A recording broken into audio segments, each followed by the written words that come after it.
사랑합니다. 오늘 말씀 중간에 아마 이걸 할 텐데, 사랑합니다.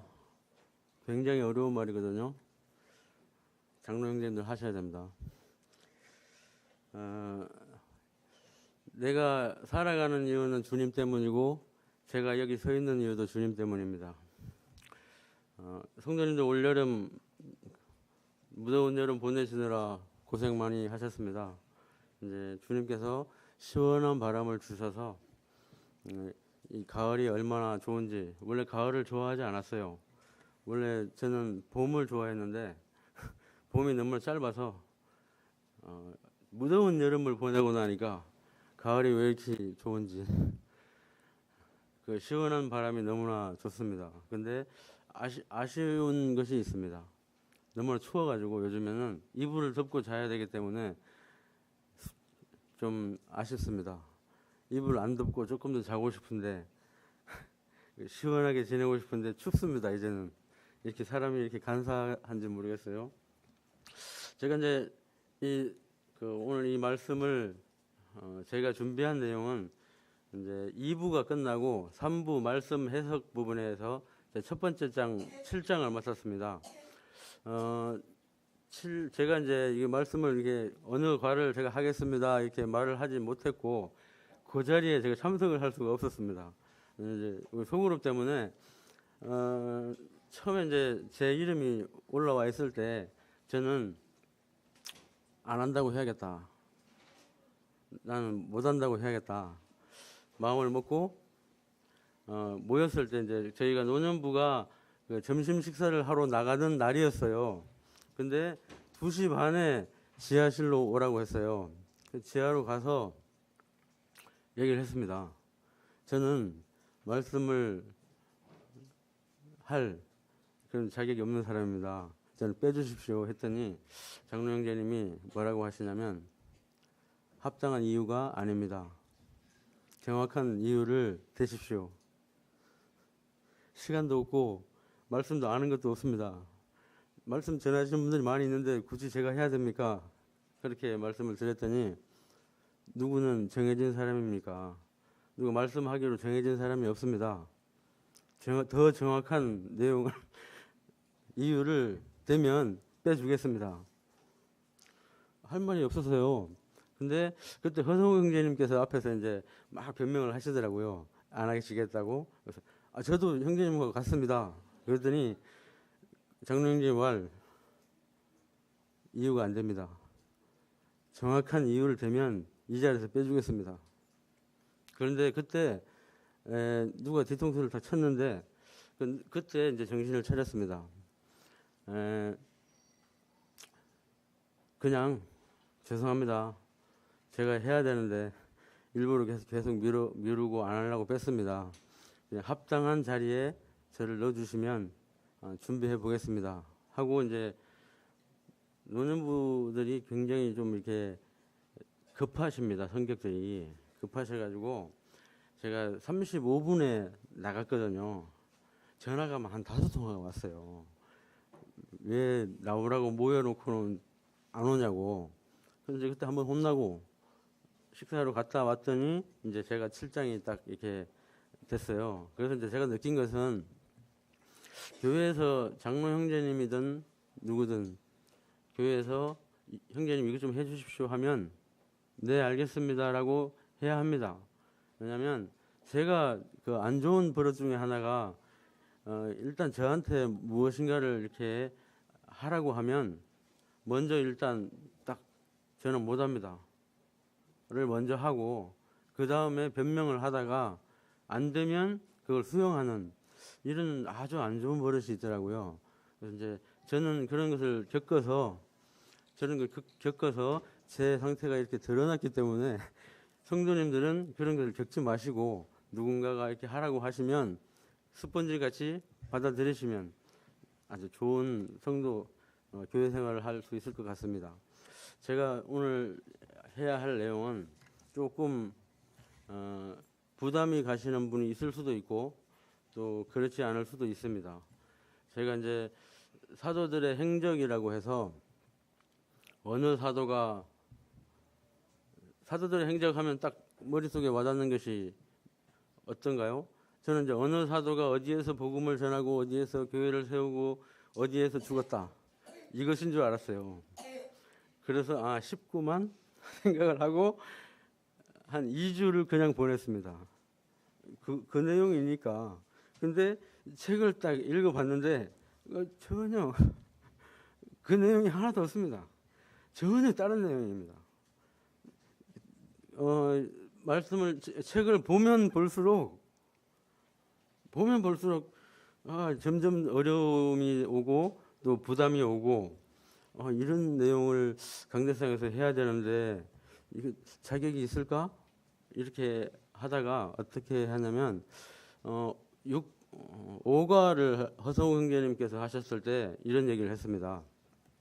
이 책을 읽고 독후감을 쓴 내가 성도님들과 함께 교제하는 것이다. 그 부담 가지 않는 그 말씀으로 저도 함께 성도님들과 함께 독후감을 함께 나누도록 하겠습니다. 성경에서 말하는 교회의 인도자들입니다. 교회의 인도자가 아니라 인도자들입니다. 복수로서 2명 이상, 1명 이상의 장로들에 대해서 얘기하는 것입니다. 모든 교회가 성경에 나와 있는 것은 장로들입니다. 장로 한 사람의 1인 감독이 아니라 감독이 하나 이상이어야만 한다고 여기에 기록이 되어 있습니다. 제가 준비한 것은 7장 사도들의 행적인데 이 말씀 성경 말씀 해석 부분입니다. 지금 7장부터 시작되는 것은 그것입니다. 자, 성경 주석가 FF 브루스에 의하면 사도행전은 기독교 기원에 대한 역사의 기록 제2권이다라고 합니다. 누가복음이 1권이고요. 그다음에 사도행전이 2권입니다. 사도행전은 초대 기독교의 역사를 기록하고 있기 때문에 서신서들의 유일한 배경이 됩니다. 사도행전은 장로들에 대한 공부를 하는 데 있어서 필수적인 책이라고 합니다. 사도행전은 우리에게 중요한 두 부분과 함께 기본적인 자료를 제공해 주는데요. 사도행전 14장 23절 말씀과 20장 17절에서 38절의 말씀입니다. 사도행전은 초대 교회 시대 장로들이 어떻게 일을 했는지, 또 사도 바울이 어떻게 일을 했는지, 그리고 그의 특성과 장로들에 대한 가르침을 보여주고 있습니다. 교회를 인도하는 분을 장로들이라고 부릅니다. 이것은 이스라엘의 회당 이전에도 있었습니다. 장로들, 즉 장로회는 이스라엘의 아주 오래된 제도입니다. 한 가정의 아버지가 대표인 것 같이 이스라엘의 장로들은 백성에 대한 공적인 대표였습니다. 그래서 그 출애굽기 4장 29절에 내용을 보시면 모세가 미디안 광야에서 양을 치고 있을 때 하나님께서 출애굽에 대한 하나님으로부터 말씀을 받고 애굽으로 돌아가서 첫 번째 만난 사람들이 장로들이었습니다. 장로들을 불러서 하나님의 말씀을 전했습니다. 또 출애굽기 19장 7절에서도 이제 출애굽을 한 후 하나님의 산 시내산에서 하나님의 말씀을 받고 내려와서 백성의 장로들에게 그 말씀을 전했습니다. 그 이후로 그 다음 바로 나오는 절이 백성들이 모두 다 그 말씀대로 지키겠다고 얘기했습니다. 장로들에게 얘기했는데 백성들이 그 말씀을 지키겠다고 말했습니다. 장로들에 얘기하면 그 모든 말씀이 장로들이 백성들에게 다시 전했다는 얘기입니다. 그 이후에도 이 장로에 대한 말이 구약 성경에는 100여 차례나 계속 나오고 있습니다. 중간중간에 모두 다 찾지는 그렇고요. 백성의 장로들이라고 회중의 장로라고 불렀습니다. 장로들은 백성의 눈이고 귀이며 또한 목소리였습니다. 이스라엘 장로들에게 말하는 것은 곧 백성에게 말하는 것이었습니다. 장로들은 백성의 지도자로서 백성을 보호하고 징계하며 하나님의 법을 지키도록 명하고 또 공의를 바로 세웠습니다. 모세의 율법과 유전의 규칙에 따라 민원이나 종교 문제까지 다 권위를 가지고 있었습니다. 때로는 법관으로서 판단하고 상담을 요구하는 사소한 가정 문제까지 해결해야 했습니다. 하나님의 말씀을 공적으로나 사적으로 백성들에게 이야기하고 지키도록 했기 때문에 율법을 잘 알아야만 했습니다. 장로들은 뛰어난 상담자들이고 지혜가 많은 자들이었습니다. 장로가 된다는 말은 지혜로운 상담자가 된다는 것을 말합니다. 에스겔 7장 26절에서는 에스겔 선지자는 이렇게 말했습니다. 계시는 선지자에게, 율법은 제사장에게, 상담은 장로들에게 속했다라고 말했습니다. 사내들인 공회, 예수님 당시에도 장로들이 있었는데 사내들인은 유대인의 최고 법정인데 이 회원의 구성원들이 대제사장들과 서기관들과 장로들로 구성되어 있었습니다. 이 장로들은 대제사장 계열이 아닌 유명한 유대 가문의 수장들이었으며 또 부자들로 구성되어 있었습니다. 마태가 아리마대 부자라고 말한 이 아리마대 요셉도 그 장로 중에 한 사람이었습니다. 장로의 지도력 구조가 유대 그리스도인들에게는 아주 친숙한 것이었습니다.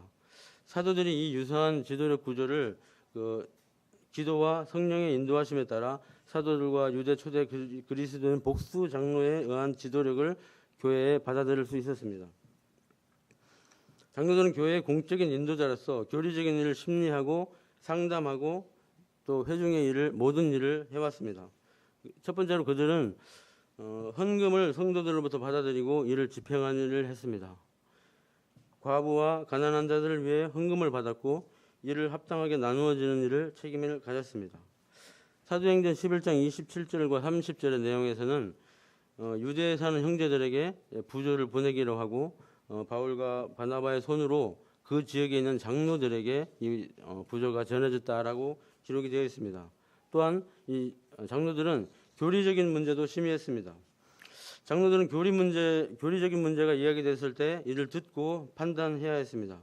분쟁을 해결해야 하고 성도들에게 가르치는 교리에 대해 책임져야 했습니다. 장로들은 하나님의 말씀을 잘 알고 있는 사람이어야 했습니다. 사단의 거짓과 거짓 가르침이 난무한 이 세상에서 교회는 하나님의 진리로 무장된 분별력 있는 장로들이 절대적으로 필요합니다. 또 상담하고 분쟁을 해결했습니다. 성도들을 상담하고 성도 간의 분쟁을 해결하려면 육정으로나 혈통으로나 사람의 뜻으로 해결하지 않아야만 합니다. 오직 말씀에 비추어 해결해야만 합니다. 어느 한쪽의 의견만 일방적으로 들어서도 안 됩니다. 그러기 위해서는 어느 특정한 성도와 너무 가깝게 지내도 안 됩니다. 또 어느 성도에게 서운하거나 또 용서를 구할 일, 잘못된 일을 했을 때는 반드시 속히 해결해야 합니다. 이걸 마음에 두고 해결하지 않고 지나갔을 때는 그 성도로부터 어려운 부탁, 어려운 해결 이것 좀 더 해주십시오 했을 때 거절할 수가 없습니다. 그래서 성도들이 가져야 할 성도들도 마찬가지고 장로 형제님들도 마찬가지인 것이 누구에게 잘못이나 책 잡힌 일이 있으면 개의치 마시고 바로 그 일에 대해서 해결해야 합니다. 왜냐하면 성도님들도 문제지만 장로 형제님들은 이런 문제를 해결해야 하기 때문에 그 조언을 들어주지 않을 수 없는 이런 상황에 처하게 됩니다. 이것은 교회의 어려움이 될 수 있습니다. 오직 말씀에 비추어 해결해야 합니다. 진중하게 들으셔야 되고 신중하게 결정을 해야 합니다. 조급한 결정은 반드시 어려움이 따르게 됩니다. 사도행전 13장과 14장에는 기독교 역사의 대전환점이라고 할 수 있습니다. 바나바와 바나바의 첫 선교 여행에 대해 기록하고 있습니다. 바울과 바나바는 비시디아 안디옥, 이고니온, 루스드라, 더베 이런 지역에 복음을 전하고 시리아에 있는 안디옥으로 가기 전에 다시 처음 들렀던 그곳으로 다시 방문을 했습니다. 방문한 이유는 교회의 장로를 세우기 위해서였습니다. 사도행전 14장 23절 말씀 찾아보겠습니다.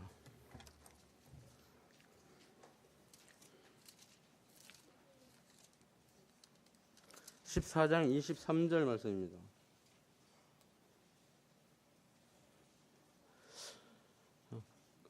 다 찾았으면 각 교회에서 장로들을 택하여 금식 기도하며 그들이 믿는 주께 그들을 위탁하고. 이 말씀은 이방인 교회 장로들에 대한 첫 기록입니다. 이 말씀은 장로들에 의한 교회의 지도력을 누가 세웠는지, 누가 장로를 임명했는지 대해 보여주고 있습니다. 바울은 하나님의 은혜와 뜻을 따라 지혜로운 건축자로서 초대 이방인 교회들의 기초를 놓았습니다. 사도 바울은 약 10여 년 동안 갈라디아, 마게도니아, 아게아, 그리고 아시아 지역, 로마의 사도에도 교회를 세웠습니다. 사도 바울이 장로들을 세우는 일을 지극히 중요한 일로 보았습니다. 교회는 장로가 없어도 교회입니다. 어느 정도 지탱해 나갈 수 있기 때문에 지역교회의 존립에는 장로들의 사역이 절대적인 것은 아닙니다. 오직 성령의 임재가 교회의 존립에는 필수적입니다. 하지만 하나님은 인간들에 의한 지도력을 필요성을 간과하지 않았습니다. 어느 사회나 지도자와 지도력의 구조 없이는 지탱해 나가기 어렵습니다. 예를 들면 지금 우리가 전부 다 하고 있는 소그룹 제도입니다. 소그룹 제도에서 보면 저희 소그룹을 예로 들겠습니다. 노년부 말고 제가 속해 있는 소그룹을 하겠습니다. 리더가 함께 있을 때, 우리 소그룹의 리더는 청길성 형제님이신데, 리더가 함께 할 때는 그 소그룹의 진행이 아주 자연스럽습니다. 리더가 없어도 그냥 전혀 꺼리낌 없이 진행이 될 것 같습니다. 리더가 하는 일이 특별히 없는 것 같습니다. 그래서 리더의 중요성이 크게 중요하지 않다고 생각을 해왔었습니다. 그런데 리더가 없을 때가 문제입니다. 리더가 그 소그룹에 참석하지 못할 때 뭘 걱정하는지 아십니까? 진짜 얼토당토하는 일이 벌어졌습니다. 리더가 말라위 갔을 때거든요. 리더 형제님이 안 계시는데 우리 저 소그룹 부원들끼리 한 얘기가, 리더 형제님도 없는데 소그룹을 해야 됩니까? 이겁니다. 리더 형제님 없어도 소그룹원이 2명이든 3명이든 6명이든 7명이든 원래 하던 대로 모여서 찬송하고 기도하고 교제 나누고 간증하고 기도 제목 받고 이렇게 시간이 흐르면 마지막에 형제님 중에 한 분 기도하시고 아니면 감동하신 분 기도하시고 마치겠습니다 하면 되는데요. 이상하게 다른 쪽으로 흘러가더라고요. 마침 그때 교사회의도 있고 해서 이제 한 1명 정도 빠져나갔는데 모일 수 있는 사람이 3명이었습니다. 3명이었는데 3명이면 충분하잖아요. 뭐든지 다 할 수 있는데 3명이면 수양회도 할 수 있는데 그런데 어떤 상황이 벌어졌냐면, 이거 속으로 해야 됩니까? 리더 형제님도 없는데 우리끼리 해가지고 뭐 할까요? 할까요? 말까요? 백문화를 갈까요? 결정을 못하고 우왕좌왕하고 그날 소그룹 하지 않았습니다. 고백합니다. 아주 시간이 많았습니다. 그날은. 소그룹도 하지 않았을 뿐더러 우리에게 맡겨진 사역도 하지 않았습니다. 이것은 그냥 웃을 일이 아니라 자, 교회로 따지면 교회를 폐했습니다. 교회를 폐하고 나서 문도 안 닫고 그냥 갔습니다. 이렇게 리더가 있고 없고 차이가 참으로 중요한 것 같습니다. 저희 소그룹만 그랬겠죠. 교회 또한 마찬가지입니다. 심지어 하나님 보좌 주위에도 24장로가 앉아 있었다고 계시록 4장 4절에 기록되어 있습니다. 그래서 바울과 바나바는 지혜로운 건축자로서 성령의 인도하심을 따라 장로들에 의한 지도력 구조를 생각하고 각 교회에 장로들을 세웠습니다. 각 교회들에는 사도들이 세운 장로들이 있었습니다. 바울은 유대 그리스도인 교회들이 하는 것을 따라서 각 교회에 장로들을 세웠습니다. 우리는 사도 바울이 장로들을 세운 것은 성령의 인도하심을 따라 엄밀히 계산된 선택이었다는 것을 확신할 수 있습니다. 쉽게 유대 회당처럼 한 사람을, 부자나 또 말씀을 잘 아는 한 사람을 세울 수 있었으나 그렇게 하지 않고 지역교회의 특성에 따라 가장 잘 맞는 장로들에 의한 지도력 구조를 택했습니다. 사도 바울은 새로 세운 교회의 성도들 중에서 장로들을 택했습니다.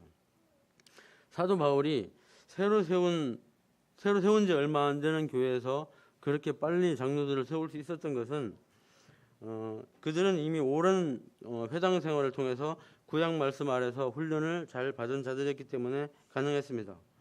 이 하나님을 경외하는 이방인들과 유대인들은 이미 개종한 자로서 하나님과 그의 말씀을 잘 알고 있는 자들이었습니다. 개종한 자, 유대교에서 기독교로 개종했다는 것은 그 지역에서 돌 맞아 죽을 각오를 했다는 것입니다.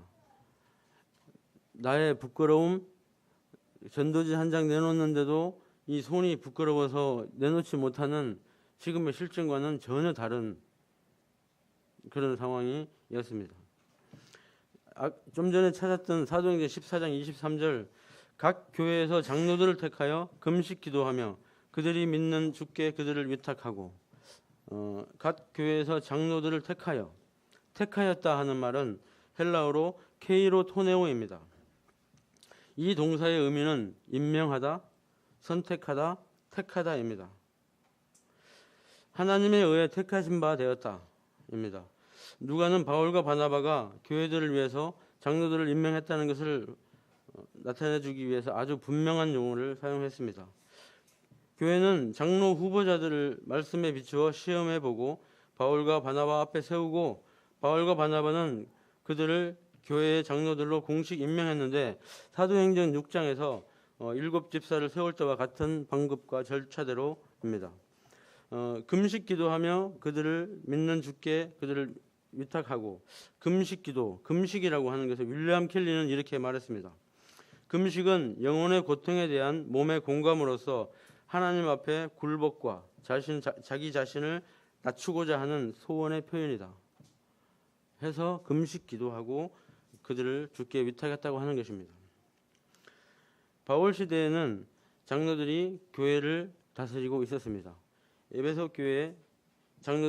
바울이 에베소 교회 장로들을 만났을 때 장로들 위에 군림하는 1인 감독이 없었습니다. 오직 장로들밖에 없었고 장로들에 의해서 인도함을 받았습니다. 장로는 1번 장로, 2번 장로, 3번 장로가 있는 것이 아닙니다. 장로는 장로입니다. 경험의 차이일 뿐입니다. 장로가 3분이면 3분이 그냥 장로인 것입니다. 사도행전 20장 26절 말씀 찾아보도록 하겠습니다. 사도행전 20장 26절입니다.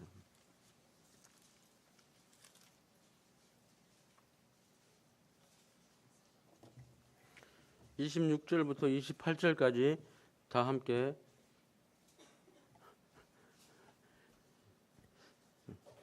다 같이 한번 읽도록 하겠습니다. 다 찾았습니까? 시작. 그러므로 오늘 여러분에게 증언하거니와 모든 사람의 피에 대하여 내가 깨끗하니 이는 내가 거리지 않고 하나님의 뜻을 다 여러분에게 전하였습니다. 여러분은 자기를 위하여 온 양떼를 위하여 삼가라. 성령이 그들 가운데 여러분을 감독자로 삼고 하나님이 자기 피로 사신 교회를 살피게 하셨느니라. 28절에 삼가라. 너희를 위하여 온 양떼를 위하여 삼가라. 삼가라의 의미는 주의하다, 엄격한 주의를 요하다라는 의미를 가지고 있습니다. 명령형 동사로서 지속적인 행동을 의미합니다. 그래서 사도 바울은 너희를 위하여 온 양떼를 위하여 지속적으로 삼가라고 말한 것입니다. 반대의 의미는 양떼에 대해 무관심하거나 등한히 하는 것, 또는 다른 일에 바빠서 양떼가 당하고 있는 문제나 위험에 대해 알지 못하는 것을 말합니다. 그칠 줄 모르는 경계는 목회에 있어서 필수적인 요소입니다. 장로들이 그들의 임무를 완성하기 위해서는 먼저 쉬지 않고 자신의 영적 상태를 돌보아야 합니다.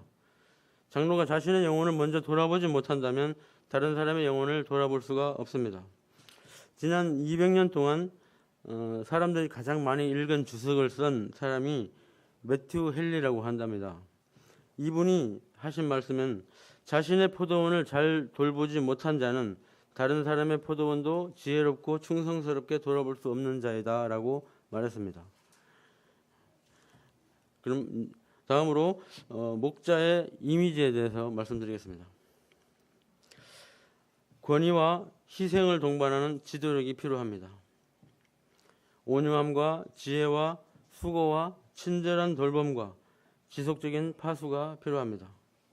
너무 권위만 지키려고 하면 어려움이 따르게 됩니다. 나의 안위는 세 번째여야 하고 나의 피곤함은 두 번째여야 합니다. 그것이 희생입니다. 목자는 언제나 양들과 함께 있어야만 합니다. 양들에 대한 지식이 풍부해야 합니다. 돌봄과 사귐과 교제 그리고 위험한 가운데서 나설 수 있는 용기가 필요합니다. 하지만 이 모든 것 중에 사랑이 가장 필요하다고 합니다. 아까 제가 사랑한다고 성도님들에게 고백했습니다. 우리가 잘 알고 있는 고린도전서 13장 4절에서 7절까지 말씀을 수없이 읽었는데요. 사랑은 오래 참고 사랑은 온유하며 시기하지 아니하며 자랑하지 아니하며 교만하지 아니하며. 이 말씀을 노년부에서 제가 이렇게 했을 때 너 부처님 중에 한 분이 사람이 그렇게 살면 바보지.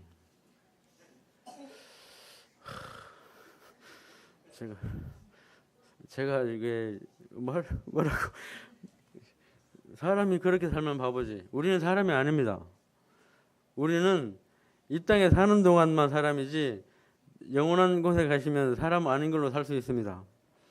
그런데 너무나 현실적인 말씀을 하셔서 그 말씀을 잘 보시면 그 말씀 가운데 첫 번째 나오는 것이 무슨 말인지 아십니까? 사랑은 오래 참고입니다. 안 참는 것은 아니에요. 오래 참는 거예요. 이게 참아야 돼요. 오래 참다 보면 그 부분이 화가 난 부분이 이제 이렇게 언제 내가 화가 났냐는 듯이 사그라질 수 있습니다. 하지만 이 화가 난 부분이 이 가운데 있으면 언젠가는 다시 나옵니다. 그래서 오래 참으라고 하는 것입니다. 그때 나올 때 또 참으라는 것입니다. 사랑은 온유하며, 온유는 한동원 형님 아들이 온유입니다. 온유하게 살아야 되는데 살기를 원합니다. 5장에 허성욱 형제님께서 온유에 대해서 설명을 할 때 이렇게 얘기했습니다. 애매히 딴지를 걸어도, 애매히 시비를 걸어도 참아주는 것. 이 사람이 그 부처님 말씀이 맞다고 생각됐습니다. 저는 이거 생각을 하면서 장로 형제님들도 사람인데 사람이 하지 못하는 일을 하라고 하니까 얼마나 어려운 일인가 생각을 하게 됐습니다. 사랑한다고 쉽게 말합니다. 근데 여기 성경에 나와 있는 것은 주님이 그렇게 했기 때문에, 주님이 우리를 위해서 그렇게 했기 때문에 이렇게 기록이 되어 있는 것입니다. 주님이 사람으로 오셔서 사람이 하지 못할 것을 했습니다. 우리도 그 길을 따라가는 것이 마땅하지 않을까요? 사랑이 몸에 배어 있어야 하고 이 모든 것 중에 권위와 희생과 온유와 지혜와 수고와 친절한 돌봄과 지속적인 파수가 다 되어도 사랑이 없으면 안 된다는 것인데, 이 중에 가장 필요한 것이 사랑이라고 합니다. 내 양이 아니라 주님의 양이고 내 교회가 아니라 주님의 교회여야만 이런 희생을 바라볼 수 있습니다. 목양이란 무엇입니까? 하나님의 양무리를 잘 다스리고 인도하며 하나님의 말씀을 가르치고 바로잡고 교회를 위험으로부터, 모든 위협으로부터 교회를 보호한다는 것을 의미합니다. 요한복음 21장 16절에 예수님께서는 베드로에게 이렇게 말했습니다. 그의 양을 치라고 말했습니다. 베드로전서 5장 1절과 2절에서는 베드로는 아시아에 있는 장로들에게 하나님의 양무리를 치라고 말했습니다.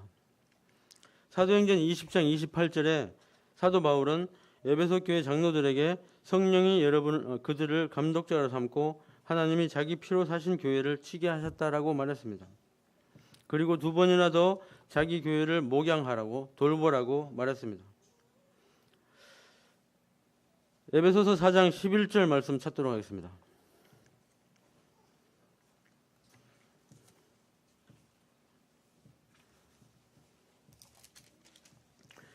에베소서 4장 11절 말씀은 그가 어떤 사람은 사도로, 어떤 사람은 선지자로, 어떤 사람은 복음 전하는 자로, 어떤 사람은 목사와 교사로 삼으셨으니. 바울은 5가지 영적 은사를 말하고 있는데 이 중에 하나가 목양입니다. 그래서 은사가 주어진 전도자들이 있고 교사들이 있으며 목자들이 있습니다. 여기 목사라는 단어가 처음 신약 성경에 처음 나옵니다. 목사. 근데 신약 성경에 목사라는 용어가 교회의 지도자의 칭호로 사용된 적은 한 번도 없습니다. 여기 한 번만 기록되어 있을 뿐입니다. 오직 그리스도에게만 목자라는 호칭이 주어졌습니다. 목자들이 돌봐야 할 양무리는 말할 수 없이 값진 무리입니다. 하나님의 교회이기에 특별합니다. 이 무리는 장로들이나 사도들, 그 어떤 사람의 것도 아닙니다. 오직 하나님이 그 양들을 부르셨고 그들을 돌보시며 보호하시고 공급하십니다. 하나님의 교회의 가치는 그가 자신을 위하여 자기 피로 사신 주님의 교회입니다. 그분은 헤아릴 수 없는 대가를 지불했습니다. 교회를 위해서 하나님은 그의 아들을 대속물로 주셨습니다. 하나님이 이 교회를 얼마나 사랑하시겠습니까? 그분이 세운 장로들이 그분의 피로 산 교회를 성실하게 잘 돌볼 때 이것이 그분에게 얼마나 큰 의미겠습니까? 사도행전 20장 29절에서 30절 말씀 찾도록 하겠습니다. 사도행전 20장 29절과 30절 말씀입니다.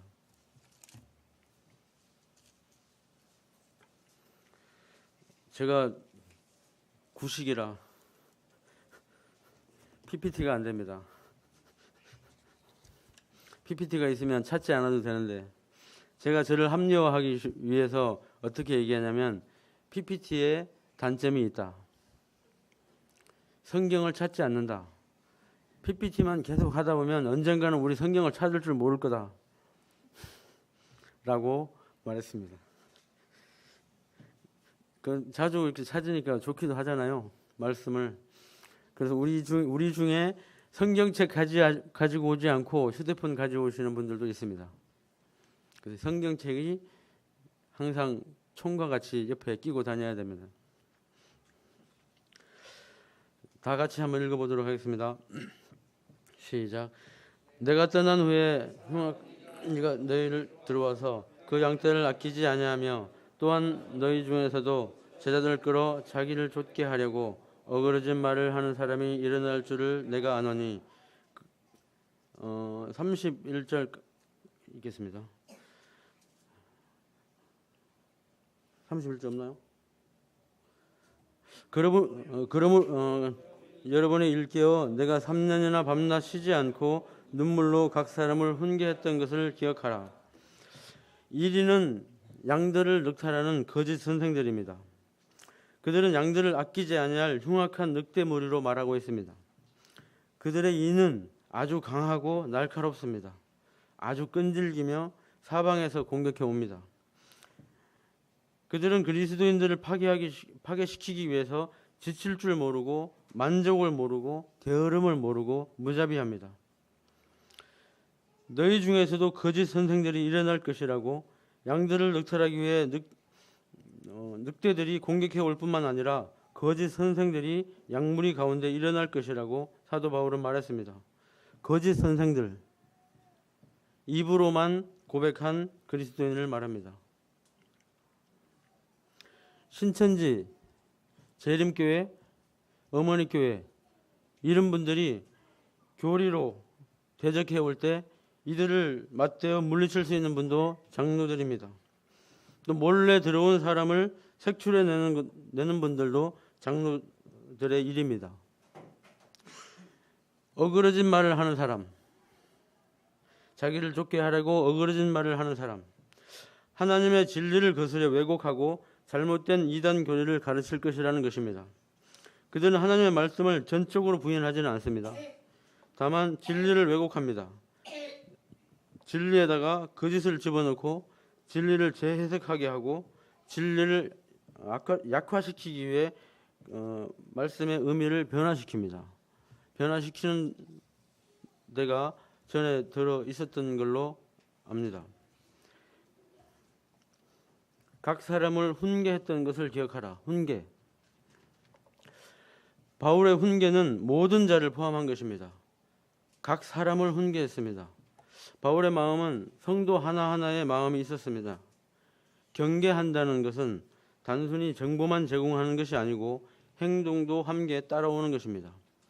28절의 삼가라와 31절의 훈계하다는 모두 피할 수 없는 명령으로서 행동을 수반하는 것입니다. 장로들은 하나님께서 그들에게 양들을 인도하고 보호하도록 권위를 주셨기 때문에 행동해야 합니다. 성령께서 하나님의 교회를 잘 돌보도록 그들을 세우셨기 때문에 그들은 교회를 돌보고 감독할 권위를 가지고 있습니다. 그들은 목자장 밑에 있는 목자들로서 양들을 보호하고 거짓 교사들을 막도록 권위가 주어진 사람들입니다. 하나님의 말씀은 하나님의 능력의 근원입니다. 만일 장로들이 하나님의 말씀을 읽고 묵상하며 공부하는데 게을리한다면 그들은 약화될 것이며 양들은 위험 가운데 처하게 될 것입니다. 오직 강한 감독들만이 적을 향해 굳게 설 수 있습니다. 오직 살아있는 하나님의 말씀의 능력만이 장로들에게 거짓 교사를 물리칠 수 있는 힘을 주십니다. 영적으로 깨어있고 하나님의 말씀에 강한, 그리고 그들의 모든 결정과 행동을 전적으로 하나님께 의지하는 그런 장로를 갖는다는 것은 교회에 정말 큰 축복입니다. 리차드 박스트라는 분이 괘씸한 목자라는 책을 썼습니다. 제가 그 책의 내용을 인용하겠습니다. 사단은 목자를 무너뜨리면 양들도 쉽게 약탈할 수 있다는 것을 알고 있습니다. 시험자가 예리한 공격으로 먼저 여러분 장로들을 공격할 것이니 자신을 조심하십시오. 사단은 교회 인도자가 성도들 앞에서 쓰러지면 나머지 성도들도 쉽게 황폐화시킬 수 있다는 것을 알고 있습니다. 그는 양들을 늑탈하기 위해 그 누구보다도 먼저 목자들을 무너뜨리기에 노력하고 있습니다. 그러므로 원수가 여러분에게 특별한 관심을 갖고 있으니 조심하십시오. 여러분은 마귀의 교묘한 유혹과 그칠 줄 모르는 속삭임, 그리고 혹독한 공격을 받게 될 것입니다. 적이 여러분을 넘어뜨리지 못하도록 조심하십시오. 마귀는 여러분보다 더 뛰어난 학자이며 더 민첩한 논쟁자들입니다. 그리고 언젠가는 그가 이기게 되면 그는 여러분을 양들을 늑탈하는 도구로 사용할 것입니다. 사단이 여러분을 마치 블레셋 사람들이 삼손을 이용한 것처럼 이용하지 못하게 하십시오. 그가 먼저 여러분의 힘을 빼앗고 눈을 빼어 그의 승리의 도구와 조롱의 도구로 사용하지 못하게 하십시오. 이를 위해서 성도들은 한순간도 놓치지 않고 기도로 동역해야 합니다. 목자된 장로들은 성령이 세운 감독자들입니다. 주님이 세우신 장로들입니다. 뒤에서 팔짱 끼고 판단하지 마십시오. 내 의견과 다르다고 따지지 마십시오. 내 생각과 다르다고 대들지 마십시오. 그 시간에 기도해 주셔야 합니다. 올바른 판단과 영적인 분별력과 성령 충만함을 위해서 성도님들의 아낌없는 기도가 절대적으로 필요합니다. 왜냐하면 그들도 사람이기 때문에 그렇습니다. 이것은 인도자뿐만 아니라 우리 모두의 일입니다. 우리 모두의 사명입니다. 쉬지 않고 교회 인도자들을 위해서 기도해 주십시오. 그분들의 건강과 가정의 필요와 성령 충만함과 영적인 분별력을 위해 기도해 주십시오. 그것이 나를 위하고 교회를 위하고 주님을 기쁘시게 하는 일입니다. 준비한 교제는 여기까지입니다. 오늘 제가 여기 강대상을 사용한 것은 데뷔전입니다.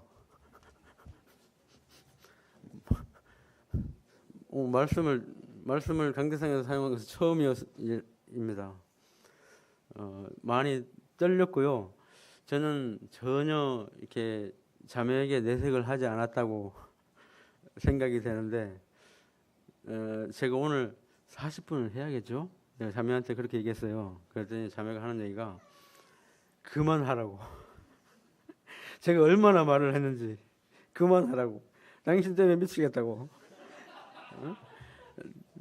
한 번 더 말씀을 시키면 송영길 좀 따라다니면서 말리겠다고.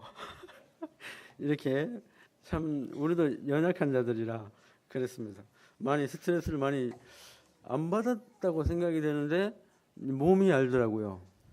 저는 전혀 말씀 이 정도 뭐 읽고 독후감 나누는 것인데 이거 가지고 왜 그럴까 했는데 몸이 딱 나타났습니다. 여기 물집이 생겼어요. 이렇게 겨우 이제 이게 신경 쓴 것은 한 2주 정도밖에 안 되는데 2주 사이에 이런 일이 있었습니다. 강대상을 사용해서 말씀을 하시는 형제님들을 위해서도 기도해 주십시오. 장로 형제님 기도하실 때 그분들 함께 기도해 주시면 감사하겠습니다. 그리고 아무리 급박한 일이 저에게 있어도 내 기도 먼저 하지 마시고 교회와 장로 형제님들과 말씀을 전하시는 분들 기도를 먼저 하신 후에 내 기도를 하는 것입니다. 내 기도는 가장 마지막에 하는 것입니다. 그게 중보의 기도이고요. 그거로 인해서 내 기도는 하지 못했다 할지라도 하나님이 아십니다. 다른 분을 위해서 기도를 해줄 때 내 것은 그냥 알아서 해결이 된다는 것입니다.